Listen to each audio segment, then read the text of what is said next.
Hello everyone and welcome back to the Property Podcast today. I'm your host Lee Dahill and today I've got Ben Marley with me. Now Ben and I have known each other for a very long time through very many roles, different companies, but I'm going to let Ben do his introduction and we're going to be talking about some interesting stuff in terms of SEO, Google versus ChatGPT. But Ben, before we do any of that fun stuff, could you please give us your introduction and what you've been up to? Yeah, thanks, Lee. Nice to be invited on, mate. Not gonna lie, surprised it took this long, but there you go. We've only known each other 10 years. We have. Not offended at all, mate. It's fine. It's fine, Lee. It's fine. No, it's all good. So I'm Ben. I am currently now the founder of GeoCal. GeoCal is a Google business profile management service. We help business. I want to almost do my Alan Partridge one now, which is really cliche, but it's comical but appropriate that GeoCal helps agents get put on the map, literally, So we help businesses get found in Google Maps where they don't currently show up. So every time someone's searching for an estate agent in their town or services that they provide, Google always presents 3 results in the map. If it ain't you, it's someone else is already there. We want to help businesses who, I guess, want to get more exposure, more coverage to get shown up in the map. If you're in the map, happy days. It's a local gold mine. If you're not there, as I said, someone else is. Simple as that. Ben, that kind of leads me on to my first question, really, on how does Google Maps differ from, say, website SEO and paid ads? So, talk to us about that. Sure. Yeah. So, look, there's always a justification, and that there's always going to be a scenario whereby any one of those 3 is going to be relevant to to a business. The difference between the 3 is that if you look at page 1, the Holy Grail, page 1 on Google, Holy Grail. How can you get yourself there? There are 3 different ways in which you can do that. One is through paid ads, one is through being in the top 3 in the map, and one is being in the top 10 in the organic search results. The map is the most engaged area on page 1 of Google right now. Okay, so what that means is that 10% of people will click on one of the ads statistically. 44% of people engage with one of the 3 businesses in the map. And only 25% of people now engage with the top 5 organic listings. So for localized based searches, if someone is searching estate agent your town, being in that top 3, paramount, will get you more interactions than anything else, right? What it won't do is if you were, say, in Beckenham and you say, I want to show up in Bromley, well, there's already going to be a Bromley agent based there, so you're never going to show up in Bromley. So guess what? You could use a sponsored paid ad to show up in Bromley. Yes. That is where paid ads are different. Paid ads can put your property, you can put your business in neighbouring towns where you are serving, but you're not physically based. Website SEO is really prominent. It's really great for searches whereby a local intent is not the criteria of the searcher. So if you had someone who's best to sell a farm in my town or my area, well, the map probably won't come up because you've asked it a specific question about farm sales or land or something along those lines. So website SEO is designed to pull out pages of your website that might be specific to the searcher, whereby local intent isn't in the search. For anything where local intent is, map is the king now. Okay. And in terms of the sort of the traffic that you was going through, so do you think that the localized traffic is more important for the agent than, say, anything else right now that they should be doing, whether it's paid search, or is that the most important thing they should be looking at? It depends what the agent's after, because if you're an agent who's in a town, let's pick, I don't know, Basingstoke in the south, or maybe Chesterfield in the north, right? And any town, all towns are the same, in as much as if you're in the town centre, you serve that town, and you've got a high level of competition from other agents that are also serving that town, that are also vying for slices of that pie. Having visibility from local people who are searching for an agent in that town, that's really key. You've got to be, you have to, you're not saying you have to be there, you have to be making a concerted effort to try and be there, because if you're not making a concerted effort to be there, you're never going to be there in the first place. Being there That's true. is the end game, right?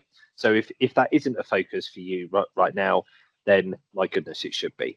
You know, if you're a business who is, you know, you might cover the whole of the county because that's just the way that you operate on a hub model or something. The way that the map works is you're not going to ever show up in the whole of the county. You know, you're never, because each of those towns will be specific, each of the searches will be specific to the towns and the people who are in those towns when they're doing that search. So the map becomes less relevant if you're a business that, say, I'm slap bang in the middle of Somerset and I cover every town in Somerset. The map isn't going to work for you in the same way. This is when paid ads or website SEO would be more appropriate for you.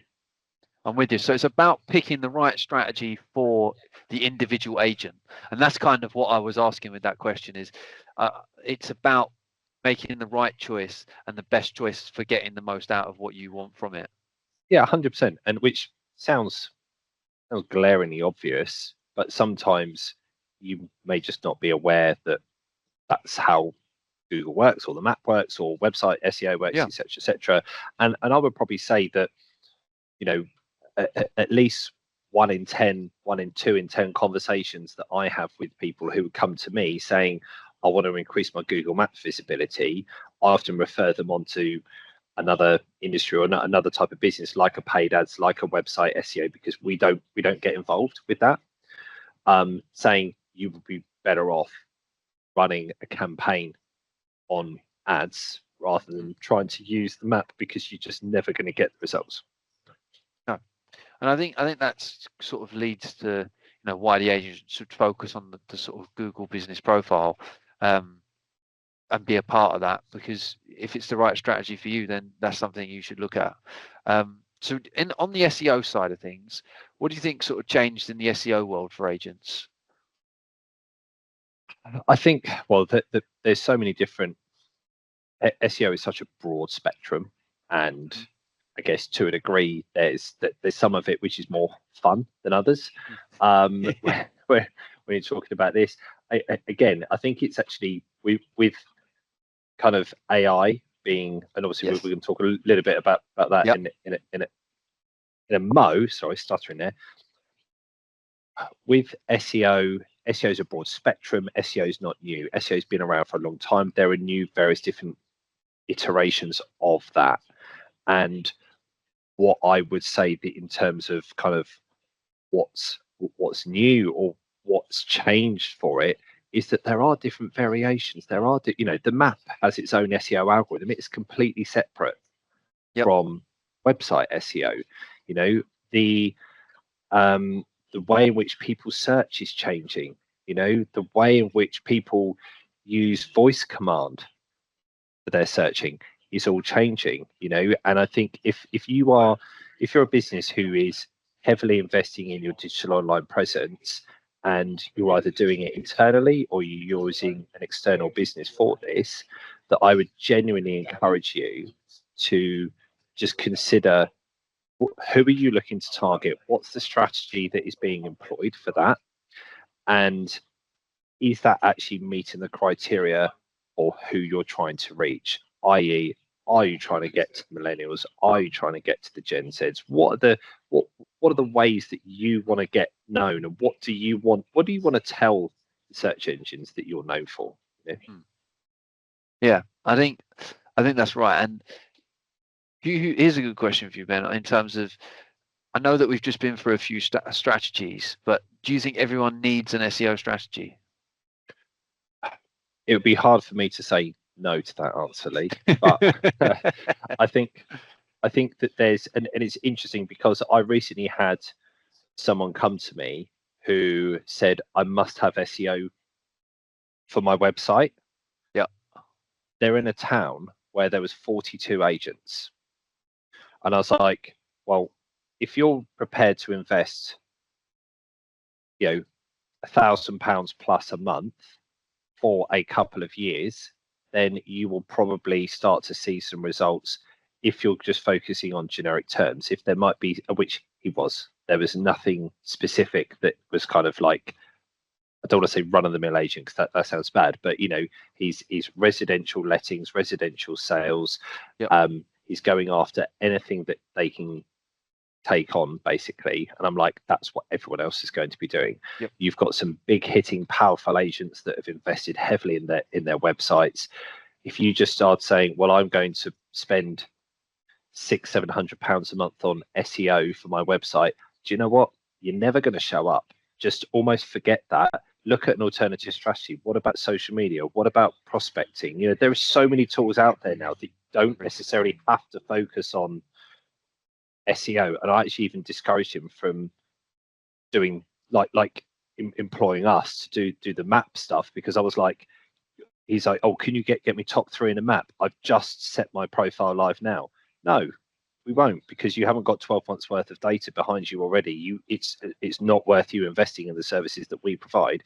You're never going to get the results. So yes, it's important to, I guess, have one eye on it, but just understand what your objectives are. If you're just going to come in and go, we're on page 3 of Google, yep. Well, after a year, we've got us on page 2. Now we're on page 1. Remember, top 5 results only share 25% of the traffic from page 1 or website SEO. Is that the best use of your budget? Is that the best use of your time, etc.? There's probably going to be a load of digital marketers out there that are rolling their eyes going, this guy doesn't know what he's on about. What about from the agent side? What about all that money that they've just spent on that? How else could they have invested that in other things? Yeah. And I think that's a very fair comment to say, Ben, because like you said, you could have just said yes. And I do believe in, and we do it with our own business, in the sense, if I genuinely believe I can't help you, then I don't try. And it's not because I don't want to work with you. It's because if it's not right for you, it's not going to work. And if it doesn't work, you're going to leave. You're going to be unhappy. And reputation's everything. You only have one chance of making reputation. So I think that's a very fair way of saying it, Ben. And I think that's a good way to represent the company. So I've got my final question for you, which is possibly which I've left it for last, which is my favorite, which is Google versus ChatGPT. So what are your thoughts, Ben? I guess my question back to you is kind of, are you asking me that in terms of, will ChatGPT overtake Google searches, or are you asking me Yes. ChatGPT versus Google's Gemini? I'm asking you, will it overtake searches? Do you think that it will become a more useful way of us functioning and searching and looking for things in the future? So I think there's multiple considerations for this. And if I just gave you straight yes or no answer with me backing that up for 90 seconds, that's probably unfair. Because if you think about the way that the internet has evolved over the last 25 years or so, 30 years, the search engines are not new. If you are a geriatric millennial like me, that you will remember, when Google didn't exist and Yahoo was prominent, and even before Yahoo, Ask Jeeves. Right? Mr. Jeeves. Ask Jeeves. So what was Ask Jeeves? Ask Jeeves was effectively the first iteration of Google of a search engine, but also a bit ChatGPT AI, as in you could ask it questions, you could give it commands. It was obviously very limited by the data that it could give back to you, because it was just trying to pull sources around from, Tim Berners-Lee's initial World Wide Web. So the whole thing about is that Google is the biggest player in the online digital space. ChatGPT has come along with is the first disruptor that has come along with an alternative that right now is cool. It's really cool, because it's over the last couple of weeks, everyone's been using ChatGPT to make action figures for themselves. Google Gemini doesn't do that. Not at the moment. The amount of people that use ChatGPT versus online users is less than 2% right now today. Yep. Will that change over time? No one will actually. You can either say yes or no. Yes, of course, you would expect it to change. Will it overtake Google? Do you think that arguably the biggest name in the online digital space is going to accept that ChatGPT is going to overtake it? Or do you think that Google's going to do something about it? They've already released Google Gemini, which is that if you do a search for something, that Google Gemini automatically comes back. Will that change? Will that become a will they release their own products? Of course they will. They're the biggest business in the world with this. It's just that right now ChatGPT is a little bit ahead of the game, and people can use it in cool ways, and we use it every single day. We use it. The thing, what people, I think everyone's jumped on the bandwagon. What people forget is that ChatGPT is a very advanced version of machine learning, and that it's only as good as the commands that it's receiving. It is. So if you don't know how, so first of all, ChatGPT needs to learn from you how you want to receive things and the types of things that you like. What it will then do is that it's then reliant on how good the commands that you're giving it. So if the commands that you're giving it are not in line with what you're wanting, if you ask it to do X and it comes back with Y, and you're like, well, why is it produce that for me? It's because it's based on the command that you've given it. Now, if you know how to use machine learning and ChatGPT, etc., it can be an incredibly powerful tool, and there are some amazing things that people are already producing and editing, and whether that's video, whether that's thing, and we won't be far away from whereby films will start to be produced by AI, where Hollywood actors and actresses film sets have never even been used. Yeah, but that's why Hollywood went on strike, didn't they? Because of it, because they didn't want to have the creativity taken away. From the perspective of the human and the writing and the stuff that's happening with it. But the inevitable will happen, because it's got to. That's the way I see it. Is everything evolves. If it doesn't, it gets left behind. And I do think you're right in the sense of they're not going to just sit and let that happen. Google, for example, there's no chance of that happening. Why would they? It's just whether people would prefer, once they've got everything set up, the commands, the tasks, the way, please write it in this way, I like it summarized, I like it bullet pointed, I write in this style, whether you've got all of those set up, whether you change it and go to something else. And I mean, it's still very early days for all of it, for people to go, well, I haven't got that far set up in the process, so it's quite easy for me to change.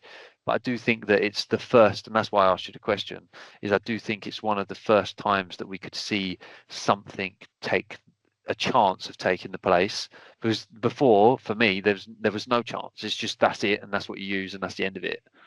But there is that chance.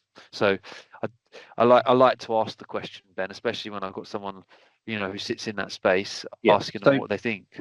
Look, and that's obviously just my opinion. I guess the overarching thing is that the first disruptor that comes to market is never normally the most successful. So what will be happening now is that there'll be other versions or other businesses that will come and create their own version of what is currently ChatGPT and release that they will look at ChatGPT and they will go, well, this isn't good, this isn't good, this isn't good. Yes. Right, well, let's make ours so that it does all of that good stuff, but actually we're then going to add in all the things that it doesn't do, or these are the bad points about it, and this is why this doesn't work, etc., etc. And they will then release their version, and then someone else will release another version, and we will end up with some kind of amalgamation of all these different kind of early stage platforms, whereby who knows who it will be as to who will end up being the kind of main player. But if you were going to put your 20p somewhere, it's hard not to look past the almighty Google, arguably the most powerful online business there is. Yep. Yeah, it is. And the amount of information it holds in terms of everybody's search, all of the stuff that they can use, the amount of money, the backing.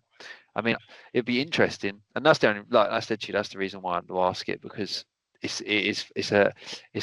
something that's happened that has a chance of being a massive disruptor. Absolutely. But Ben, look, thank you so much for taking the time out. Thank you for explaining the differences, and I really appreciate you coming on the show. I'm very grateful. Thanks, mate. Thanks for having me. After 10 years.